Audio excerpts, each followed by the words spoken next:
Malaikat itu di apa? Malaikat itu kan yo duwe pikiran. Terus iblis yo duwe pikiran. Sing padha-padha pikiran niku ya rada bener iblis. Pikirane lho ya. Tapi nurute bener malaikat. Jadi umpama agama kanut pikiran ya bener iblis. Mergo cara berpikir iblis iku Adam ku sangka lemah, aku sangka api. Berarti keren aku. Nah cara pikirane malaikat wis ora mikir mulya ndi dikongkon ya manut. Jadi agama ini sanad. Agama ini seorang lagi napa? Sanad. Sakjane cara tauhid ya keberatan. Aku ana istilah Baitullah ya keberatan. Wong Baitullah maknane omahe Allah sing takok. Allah manggon wirdi ning Ka'bah. Jadi kita harus ngikuti ulama. Dikatakan Baitullah itu nama penghormatan. Sesuatu itu mulia, maka disebut Baitullah. Bukan berarti Allah nempat di situ. Mergo Allah ndak butuh napa? Tempat. Jadi itu kan jelimet, Mang. Lagi-lagi yang tahu itu ulama. Masjid ya dikatakan Baitullah. Nah misalnya iki masjidnya pangeran, malah nambah mana nih lucu. Masjidnya pangeran, jadi iki tempat sujudnya pangeran. Nah, kacau kan? Tapi berhubung wong ra paham alhamdulillah demun iki masjidnya pangeran. Jajal mana nih bahasa Arab? Iki masjidnya pangeran, makna nih terjemah. Iki tempat kacau. Ini baru kayak bodoh ora roh nek iku kacau. Jadi kacau. Ya mulane anut ulama. Jadi darani Baitullah apa dikatakan daleme Allah maknane apa idhofatut tasyrif. Napa idhofatut tasyrif maknane omah sing mulia sampai diistilahno daleme Allah. Kalau dalam ngaji-ngaji ulama itu agama ini dari awal unik. Allah melarang sujud kepada batu. Tapi kita sholat itu madhep Ka'bah. Kemudian juga ada batu. Makanya kita harus menanamkan bahwa semua sujud itu lillahi ta'ala. Dan soal ada arah, ya penting arah. Nggak mau arah madhep segoro kidul, wah repot. Jadi arah itu mau dipakai kesepakatan untuk menunjukkan kalau kita muslim, arahnya sujud itu ke Ka'bah. Tapi tetap sujud kita hanya lillahi ta'alanya karena Allah. Kanjeng Nabi nanti takok wong Yahudi, Muhammad nak langit bumi ku sok ben hancur pas kiamat. Terus manusa sing mati mulai Adam sementara ditakok endi? Jadi nak takok ngono mirip so. Mirip Yahudi. Nak mirip Sugair apa? Nak mirip ngamure. Jadi agama ini selalu disoal pakai akal. Jadi agama tanpa akal ya iso berdiri, tapi kalau terlalu bawa akal itu ya repot. Ya makanya tadi itu pentingnya riwayat. Seorang lagi pentingnya apa? Riwayat. Makanya coro Imam Malik itu gak suka sama agama di logika itu gak suka. Karena nanti orang yang punya logika terus merasa lebih punya otoritas terhadap apa? Agama. Ya wis sesuai ngono agama iku angel oleh nerangno sampean agama iku. Sampeyan saiki tak bedheki. Nabi Adam diusir kondi. Swarga. Terus swargane Nabi Adam saiki didakoni. Mergo swarga iku luase sak langit bumi. Lah nek iku saiki didakoni ndi wong. Swarga lebih luas ketimbang langit. Kan enggak mungkin sesuatu yang luas diletakkan di yang sempit. So, akhirnya Mu'tazilah gak percaya anane swarga zaman Nabi Adam. Jadi swarga sing cerita Adam itu tidak sama dengan surga yang nanti arduhas samawati wal ard. Jari ahli sunnah ya sono. Lah ning ndi wis ra roh pokoke ono.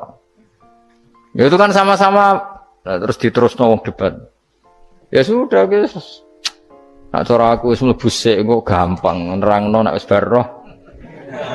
Secara teori kan gitu, ora roh kok nerangno sak usih. Bro. Ya sudah sampean bu swarga wae lagi apa? Lagi nerangno. Pas aku nerangno kowe ra ning swarga ya wis ra ketemu. Wis kono enak nang cangkem elek ngono wis aku ben nerangno kowe ra ning kono ya wis akhire gak. Apa cocokan sampean? Aku tak nerangno swarga lah sing kono ben nerangno neraka. perkara neraka. Agama itu unik. Ya karena tadi apa ya? Dari awal agama ini di kaum yakilun, tapi akal yang berlebihan itu ya mengganggu agama.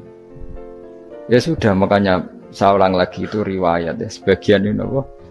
Riwayat. Inna hadzal ilma dinun fangzuru amman ta'khuduna dinakum. Agama ini ilmu, kemudian kamu harus dari sanad yang benar, ya. Dari sanad yang apa? Dari sanad yang benar. Ya sudah seperti itu. Mana itu kalau setuju model kayak sholat sunat safar tidak harus madhep kiblat terus. Jadi agama ini sudah unik. Misalnya gini ya, sholat fardu kan wajib kiblat, tapi ada sholat yang nggak usah madhep kiblat, yaitu sunat safar. Misalnya orang di pesawat gini-gini. Karena guling-gilingan, hakikatnya kiblat itu tidak fokus kita namun Allah Subhanahu wa Ta'ala. Jadi memang agama, tapi lagi-lagi itu butuh riwayat. Seorang lagi butuh riwayat. Kalau nggak pakai riwayat terus kok Abu Nawas kabeh.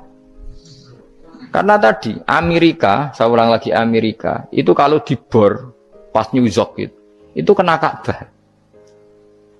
Lah logikanya kalau arahnya pas itu kan bebas arah. Berarti orang Amerika oleh sholat bebas. Tidak bisa seperti itu, ya tetap anut konsensus ulama sana atau tradisi sana, kiblat itu ngambil arah mana, karena dia pas. Ya bumi yang ada arah itu secara akal kan hanya rubuk 1/4. Makanya kalau kamu belajar falak itu ada rubuk, lainnya itu sudah ada arah. Misalnya bumi bulat bola, yang sama atas dikatakan sama-sama di atas, ya kadarnya hanya 1/4, lainnya itu sudah dikatakan samping. Makanya seperti Denmark itu ada daerah yang siang itu sampai 3 bulan, entah berapa siklus sekian puluh tahun. Ada yang lebih lama siangnya sampai 18 jam. Kalau daerah di Eropa kadang puasa itu sampai 18 jam. Ada yang selalu nggak kena matahari kayak kutub utara, kutub selatan. Nah makanya kalau misalnya sholat itu ngikuti apa? Kalau ngikuti matahari orang kutub sholatnya hanya maghrib, isya, subuh. Gak wajib poso orang tahu ono rino misalnya. Ya tidak bisa seperti itu. Jadi kalau nuruti logika kan terus berdebat terus. Tapi kalau nuruti rasa sebagai hamba. Orang kutub butuh sujud sama Allah, orang kutub butuh loyal sama Allah dengan memperlakukan puasa. Ya sudah, akhirnya kita harus puasa. Nah, lalu kalau ukurannya matahari, mereka tidak punya matahari. Memangnya puasa itu penyebabnya wujudnya matahari, apa penyebabnya loyalitas sama Allah Subhanahu wa Ta'ala? Loyalitas. Kalau penyebabnya matahari ya, berarti kalau nggak ada matahari, nggak usah apa? Tidak usah seperti itu cara berpikir, makanya ngikuti ulama. Karena ulama yang tahu tradisinya Allah dan Rasul. Ya seorang lagi ulama yang tahu tradisinya Allah dan Rasul. Meskipun ya kadang saya enak dewe ulama. Mergo ya kadang ya mau kalau bolak-balik ngomong gak diterang nombek cangkem elek ora paham-paham. Makanya masyhur itu ada kiai di debat sama orang rodok PKI. Pak Kiai, kalau setan dari api masuk api kan biasa. Terus susahnya apa? Mau materinya dari api. Terus Kiai ku mek lemah, sawurna raine. Loro cung, nggih sakit. Jare wong kok lemah, kena lemah kok loro. Karena serak kena diterangno. Manusia materinya kan dari tanah, berarti kena dipendem urip-uripan. Piye ya?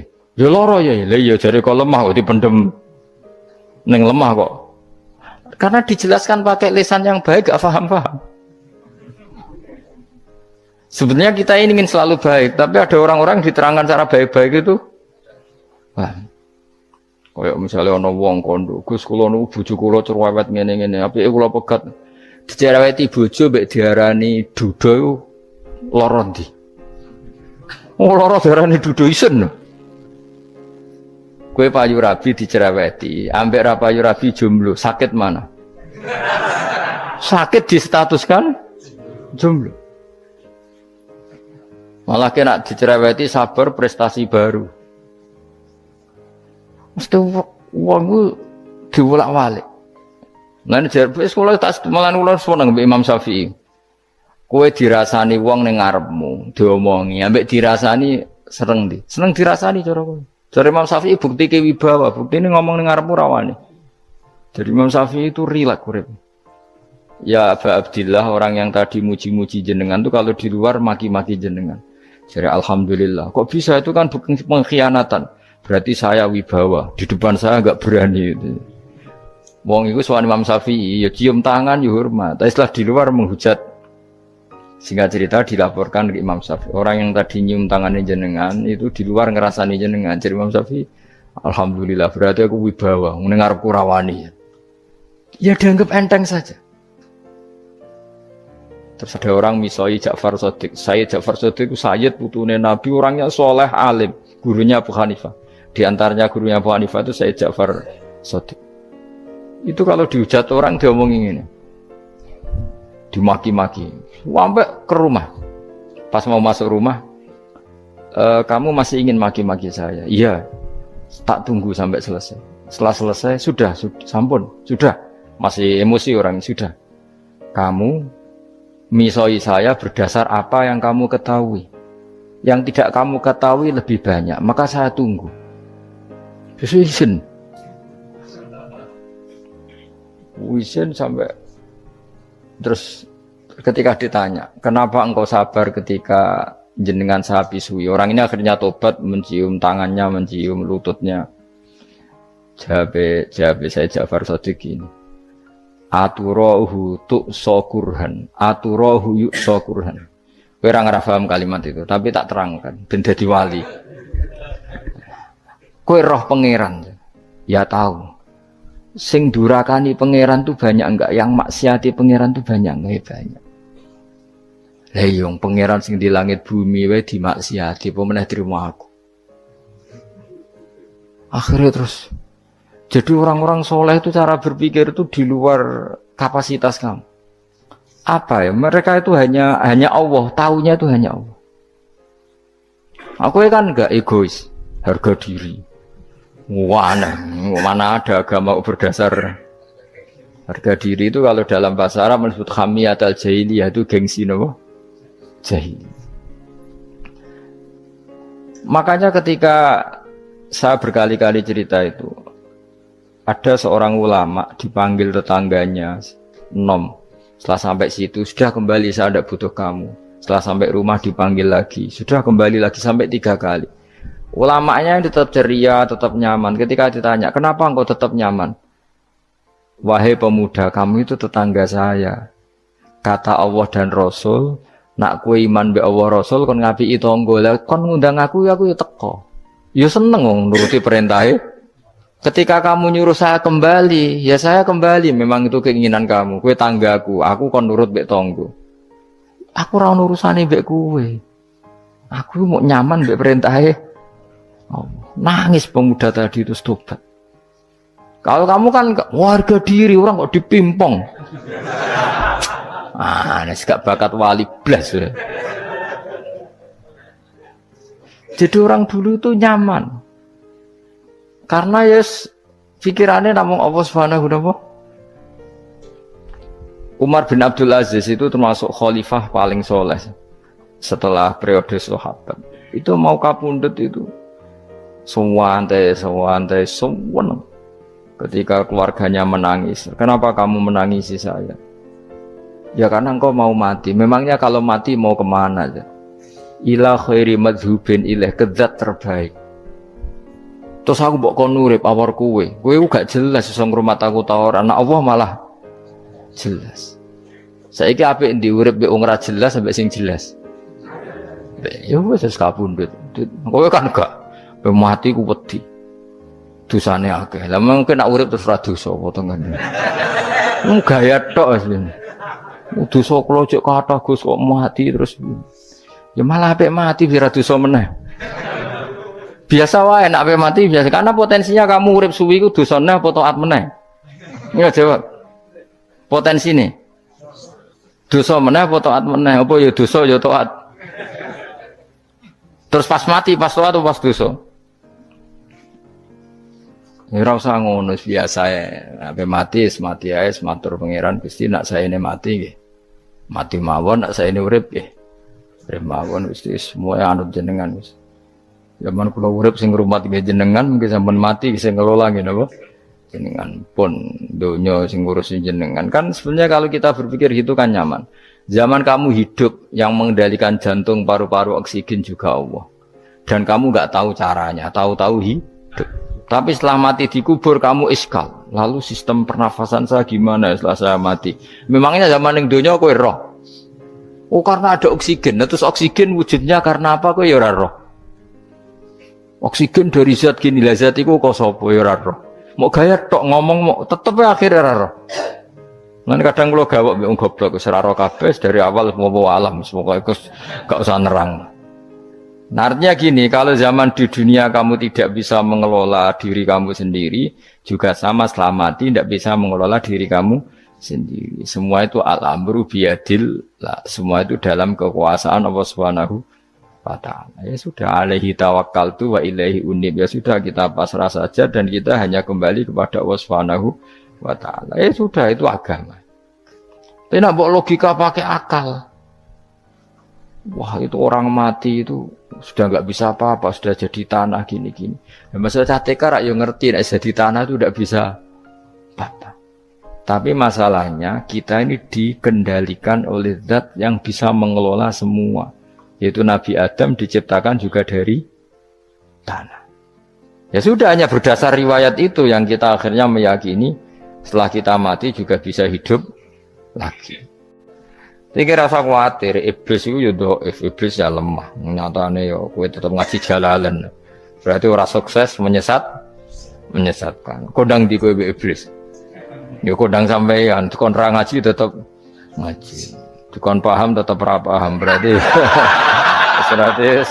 iblis itu enggak keren loh. Betul, saya setiap melihat orang sholat itu menyaksikan kekalahan apa? Iblis. Jadi iblis itu ya kalah ora kok hebat ya ora. Biasa mawon, ora usah mbok sing hebat ya namung pangeran. Dari awal iblis wis menyerah ngadepi orang sing ikhlas. Ikhlas itu dimulai dari awal. Cara bahasa Inggris pokoke hilir sampai hulu sampai hilir kudu ikhlas kabeh. Misale kita duit, yakin nek iku wae Allah.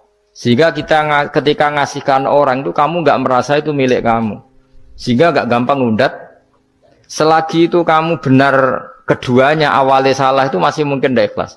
Uang ini milik saya, tak kasihkan kamu dengan ikhlas. Kalimat milik saya ini menjadikan suatu saat kamu jadi undat-undat karena milik saya. Tapi kalau ikhlasnya dari depan, uang ini milik Allah, ilmunya bahak milik Allah. Terus tak kasihkan kamu juga hambanya. Dari awal kan merasa saya tidak punya apa-apa. Tapi selagi saya ikhlasnya hanya separuh. Ilmu saya tak kasihkan kamu karena Allah, berarti masih potensi enggak ikhlas ya. Jadi kalau ngelatih ikhlas itu harus dua-duanya. Kamu punya uang milik Allah, punya ilmu milik Allah, punya jabatan milik Allah, kemudian kamu kasihkan sesuai perintah Allah. Itu lebih mudah ikhlas karena la haula wala quwata illa billah. Selagi masih separuh saja salah, itu potensi berikutnya juga ikut salah. Misalnya aku ngurmat yatim kok ikhlas, duitku tak kena. Kata duitku itu menjadikan suatu saat. Dulu tak rumat loh, saiki jebule lali aku. Tapi kalau alhamdulillah saya pernah digerakkan Allah ngurmat yatim dengan milik Allah juga. Sehingga kita sekedar pernah melakukan ketaatan ini senang. Enggak penting berikutnya anak yatim ini nanti peduli kita apa enggak, enggak penting. Yaitu ikhlas ya. Ikhlas itu sesuatu yang semuanya lillahi ta'ala, dan inna sholati wa nusuki wa mahyaya wa mamati lillahi rabbil alamin. Itu masyhur, itu khilafnya ulama. Apakah malaikat itu termasuk umatnya Kanjeng Nabi Muhammad sallallahu alaihi wasallam? Ada ulama yang mengatakan cara pandang Nabi diutus itu untuk mensolehkan yang tidak soleh atau mensolehkan yang potensi tidak soleh. Kan orang itu ada dua, ada yang memang tidak soleh disolehkan. Ada yang potensi tidak soleh, sebetulnya sudah soleh tapi potensi juga tidak soleh, terus disolehkan. Nah malaikat ini kan tidak berpotensi maksiat, sehingga nggak butuh nabi. Saya ulang lagi, malaikat itu kan nggak mungkin nggak soleh, selalu soleh. Berarti nggak butuh nabi. Itu cara pikiran Imam Suyuti. Sehingga dia mengatakan Quran itu memperingatkan semuanya kecuali malaikat. Karena malaikat tanpa diperingatkan sudah soleh. Tapi kata ulama yang lain tidak seperti itu. Malaikat tetap senang sebagai umatnya Rasulullah Shallallahu Alaihi Wasallam karena butuh status tasyrif. Tasyrif itu keren. Nanti ditakoki kowe melok kelompok isopo, melok kelompok Kanjeng Nabi Muhammad Shallallahu Alaihi Wasallam. Sehingga kalau nanti ditanya Allah, mimman anta misalnya, min ummati habibika Muhammad, itu keren. Kayak termasuk umatnya kekasihmu Nabi Muhammad Shallallahu Alaihi Wasallam. Lalu kamu ngikuti apa? Yo min ahsani kitabik, mengikuti kitab terbaikmu ya Allah. Sehingga mereka ikut umatnya Nabi bukan karena disolehkan, tapi karena tasrif, satu kehormatan. Itu yang diikuti ulama. Tradisi kita, ahli sunnah, ngikuti yang pendapat itu. Ngikuti bahwa malaikat pun suka dikategorikan umatnya Kanjeng Nabi Muhammad Sallallahu Alaihi Wasallam karena nambahi tasrif. Nambahi apa? Tasrif. Masyhur itu Imam Suyuti dalam hal ini kita ngikuti ulama mayoritas, bukan ngikuti yang ini. Masyhur kan Jibril ditanya, kan itu ketika Jibril ketemu Nabi Muhammad ditanya, untungnya apa kamu jadi safir? Safir itu kira-kira terjemahan bebasnya panitia saya. Jibril itu kan ya jauh dari langit turun bumi, dari langit itu kan jauh. Terus kamu untungnya apa? Karena Jibril itu tahu betul peristiwa yang pernah dilakukan Allah. Yaitu kayak apa malaikat yang di langit bisa diusir karena kesalahan tertentu. Malaikat yang sok suci kayak siapa itu Harut Marut juga dihinakan seperti itu. Dan Jibril tahu betul Allah itu yaf'alu ma yasha. Jadi yang sekarang malaikat bisa saja jadi pokoknya tahu betul Allah bisa melakukan apa saja. Karena Jibril tahu betul Allah, karena dia ketua malaikat. Kan kita tahu misalnya ada sejarah siapa? Harut Marut, dari malaikat menjadi hina seperti itu. Terus Jibril akhirnya tanya, ya sudah, Jibril punya apa? Terus ditanya Nabi, kamu untungnya apa setelah jadi safir saya, jadi panitia yang ngurusi wahyu. Terus kata malaikat Jibril, saya tidak pernah merasa aman, apakah saya selalu dalam posisi ini?